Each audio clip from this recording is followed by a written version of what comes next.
$1,000. That's what the average conservative American coffee drinker spends yearly on coffee. Think about it. And with a cup of gourmet coffee costing around $4, the price tag can become outrageous. The average coffee drinker consumes 4.5 cups per day. It's no wonder that large coffee chains such as Starbucks serve over 50 million customers a day. 50 million. Imagine all the paper waste in using paper cups and sleeves, electricity use in keeping stores running and well lit, and the waste of the consumer's time as they wait in seemingly endless lines for a cup of coffee. Don't get me wrong, I'm occasionally one of those 50 million people a day. But in the interest of saving my precious time, I discovered a new way of doing things. With the economy and constraints, jobs hard to find, and the future of natural resources unsteady, now is the time to reduce, recycle, and reuse. My solution? Brew my own coffee. With a few small upfront investments, basic household ingredients, and some experimentation, you too can brew your own coffee. Here's how. First, buy a coffee maker.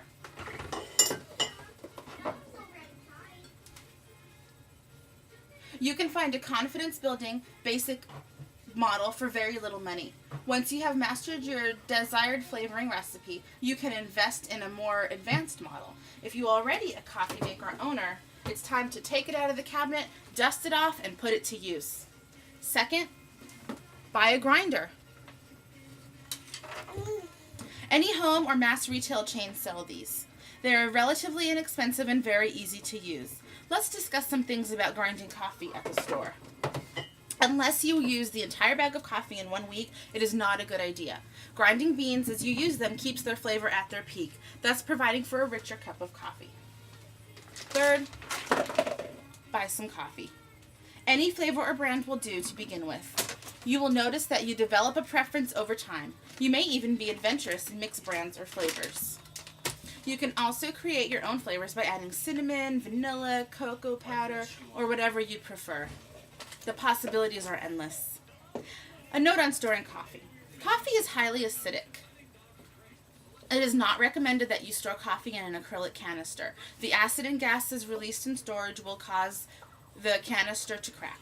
Also keep in mind that an open 1-pound bag of coffee will stay fresh for up to a week. After that week, you will notice that your coffee has developed a bitter taste. It's also not recommended to store coffee in the freezer. Upon condensation, beans lose flavor.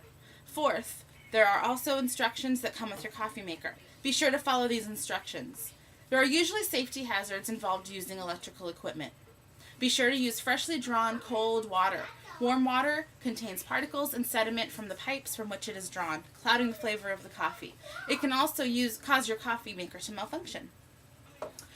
There are also usually directions on the package of coffee.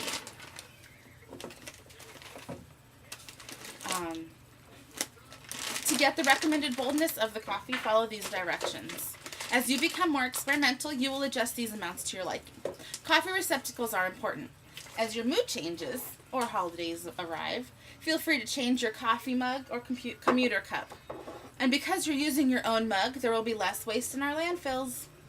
While you are enjoying your coffee, consider that you didn't have to drag yourself out of bed, drive to the coffee shop, fight for parking, and wait in an atrociously long line while the person in front of you orders a triple venti, half-calf, soy, sugar-free hazelnut with 3 pumps of mocha, 2 Splenda, 125-degree, extra foam, no whip, cinnamon-sprinkled latte with a chocolate croissant. Even after buying a moderately priced coffee maker, coffee, a grinder, a mug or 2 or 3, and doing all this, you are still saving money. Your gas tank and wallet, the landfills, your stress level, and the environment will thank you.